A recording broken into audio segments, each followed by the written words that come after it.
एक ब्राह्मण थे तो तीर्थ यात्रा करना चाहते थे। उनके लड़के थे पर उनकी ज्यादा आज्ञा नहीं पालन करते थे, तो सोचा कि बूढ़ा अकेले तीर्थ यात्रा कैसे कर पाऊंगा। तो एक गरीब ब्राह्मण का लड़का था, उससे कहा कि भैया तू इधर उधर नौकरी के लिए भटकता, अगर तू मुझे तीर्थ यात्रा करवा दे तो मैं तेरी खान पान की व्यवस्था और धनराशि भी दे दूंगा। ब्राह्मण ने कहा चलो अच्छा है, आपके साथ तीर्थों का भी दर्शन होगा। तो जहां जहां जाना चाहते थे उन जवान ब्राह्मण बूढ़े ब्राह्मण को ले गया, तीर्थ दर्शन कराती हो। जब ब्रज धाम आया तो उसको बहुत बुखार आ गया बूढ़े को। उसने बहुत सेवा की, जैसे मतलब माता अपने बच्चे की सेवा करती है, ऐसे सब सेवा की उस जवान ब्राह्मण ने। बड़ा द्रवित हुआ बूढ़ा ब्राह्मण, धनी ब्राह्मण था वो। तो गोपाल जी के दर्शन जब करने गया तो उसने कहा बेटा तुमने बहुत सेवा की है, तुम्हें क्या दे सकता हूं। मेरे एक बेटी है, बहुत सुंदर है बेटी और बहुत धन संपत्ति है, मैं तुम्हें दूंगा। बोले देखो बाबा तुम तो यहां बोल रहे हो, घर में तुम्हारे जवान लड़के हैं, हमारी पिटाई करेंगे। बोले हम गोपाल जी को साक्षी करके कहते हैं कि अपनी बेटी का ब्याह तुम्हारे से करवा दूंगा और संपत्ति भी दूंगा। बात हो गई। तीर्थ यात्रा करवा के जब घर पहुंचा तो बूढ़े की हिम्मत नहीं कि बात कर सके लड़कों के सामने, क्योंकि बेचारा गरीब ब्राह्मण का लड़का। महीना भर सोचता रहा कि कभी न कभी तो सूचना दे, वो तो सूचना नहीं। तो घर गया उनके और बोला देखो बाबा आपने कहा था कि तुम्हारा, तो लड़कों ने धक्का लगाया और दो चार थप्पड़ लगाए कि तेरी सामर्थ्य क्या है कि तू मेरी बहन से ब्याह करने की बात सोच सके। बोले नहीं बाबा ने कहा था। अब लड़कों की वो स्वरूप देख करके बाबा बदल गए। उनका हमें नहीं याद है कि हमने कुछ कहा था। अब उसने कहा अरे नहीं तुमने तो गोपाल जी के सामने कहा था। उनका हमें याद ही नहीं कि हमने तुमसे कुछ कहा है। पीट के भगा दिया।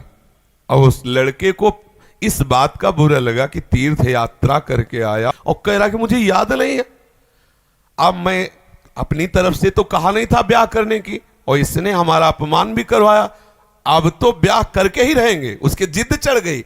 उसने पंचायत बुलाई और पंचायत में कहा कि इसने हमें तीर्थ यात्रा के लिए प्रेरित किया, तीर्थ यात्रा ले गया, मैंने इसकी सब सेवा की, इसने ठाकुर जी के सामने मेरे ब्याह की बात कही। तो बोले कोई और गवाही दो तब बात बनेगी। बोले गवाही में तो केवल हम ही और ये बुढ़ा और ठाकुर जी थे।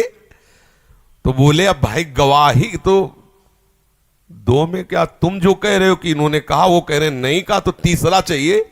वो तीसरे में तो ठाकुर जी थे। तो बोले अगर गवाही दे दें तो ब्याह हम जबरदस्ती करवा देंगे। पंचायत पहले लगती थी गांव में, जैसे होता है ना न्यायालय, तो छोटा मोटा न्यायालय समझो गांव का, पंच लोग जो निर्णय कर देते थे फिर वही होता था।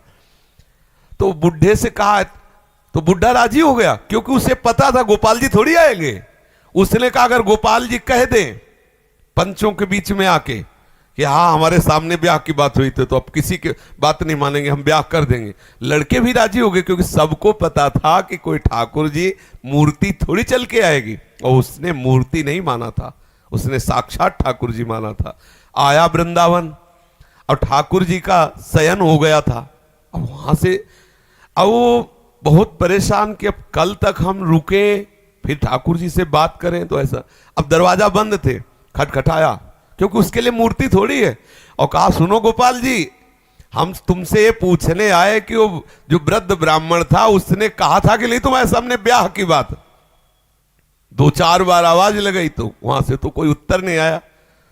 फिर बहुत जोर से बोला भड़बड़ा के, देखो हम तुम्हें चैन से सोने नहीं देंगे, हम पैदल चल के आए, भूखे हैं, और आप ब्याह की समस्या है और आपको इसका उत्तर दे। छोटी मोटी बात होती तो छोड़ देते, ब्याह की बात है।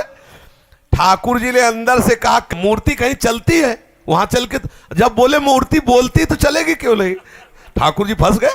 ठाकुर जी ने अंदर से कहा कि कहीं मूर्ति वहां जाके थोड़ी उड़ीसा में वहां जाके साक्षी थोड़ी देगी, मूर्ति चलती थोड़ी है। बोले महाराज जब मूर्ति बोलती है तो चलेगी क्यों नहीं। अब ठाकुर जी विवश हो गए। ठाकुर जी बाहर निकल के आए और सब सेवक लोग सुला के गए थे। समझो कितना भाव में दम है। उसने देखा बहुत सुंदर गोपाल जी साक्षात ठुमुक ठुमुक कर करके आए, नौ किशोर। बोले देखो हम चलने के लिए तुम्हारे भाव के कारण राजी तो है, लेकिन भोग राग की व्यवस्था, क्योंकि हम वृंदावन के ठाकुर, हमें तो चक माल चाहिए, हमको चना चवेना में तो रुकने वाले हैं नहीं, रबड़ी गुलाब जामुन ये सब चक्क चाहिए। तो बोले देखो कुछ रुपया तो है, अब शादी का चक्कर, इसलिए व्यवस्था तो तुम्हारी बनाएंगे ही हम। तो बोले कैसे चलोगे? बोले चलेंगे तो हम पैदल ही, आगे आगे तुम चलना, पीछे पीछे हम चलेंगे, थोड़ी थोड़ी देर में कुछ भोग लिए रहना, हमको भोग लगा देना। बोले अब हम चले और तुम आ रहे हो कि नहीं आ रहे हो ये मुझे कैसे पता चलेगा? बोले नूपुरों की ध्वनि तुम्हें सुनाई देगी, अगर पीछे मुड़ के देख लिया तो जहां से मुड़ोगे वही हम खड़े हो जाएंगे, आगे नहीं चलेंगे। बात तय हो गई, चल दिए ठाकुर जी। अब आप देखो क्या मूर्ति है। अब वो बीच बीच में भोग लगाता हुआ जब अपने गांव के नजदीक पहुंचा तो सोचा केवल नूपुरे बज रहे हैं कि आ भी रहे हैं। मुड़ के देखा तो ठाकुर जी खड़े। बोले चलो, बोले अब नहीं, अब सबको लिवा के यहीं लाओ क्योंकि हमारा तुम्हारा वादा था। तो बोले कोई बात। गांव में दौड़ता हुआ गया, सबसे हल्ला मचा, वृंदावन के ठाकुर पधारे साक्षी देने के लिए। अब तो भीड़ इकट्ठा, साक्षात ठाकुर। अब सब पंच आ गए, तो अब पंचों के सामने बुढ़े को कुछ बोलने की हिम्मत नहीं रही।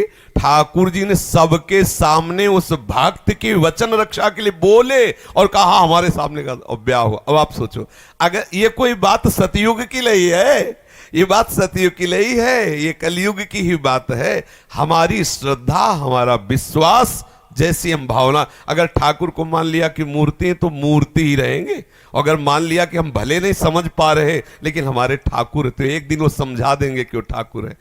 जो छवि हम देख रहे हैं, राधा बाबा के पास भी ऐसी छवि थी। तो राधा बाबा से ठाकुर जी बात करते थे, ठाकुर जी मुस्कुराते थे, और हमारे सामने छवि, क्योंकि हम उन्हें फोटो मानते हैं। कभी फोटो और ये बात ना माने कि मूर्ति वो साक्षात है, ऐसी भावना करे तो अनुभव में आने लगेगा कि ठाकुर साक्षात है। जी राधे राधे भक्तों, अगर आपको यह वीडियो अच्छी लगी हो या यह जानकारी अच्छी लगी हो तो प्लीज़ वीडियो को लाइक कर दीजिए और चैनल को सब्सक्राइब कर दीजिए ताकि हम आप तक इस तरह की जानकारियाँ पहुंचाते रहें। धन्यवाद। राधे राधे।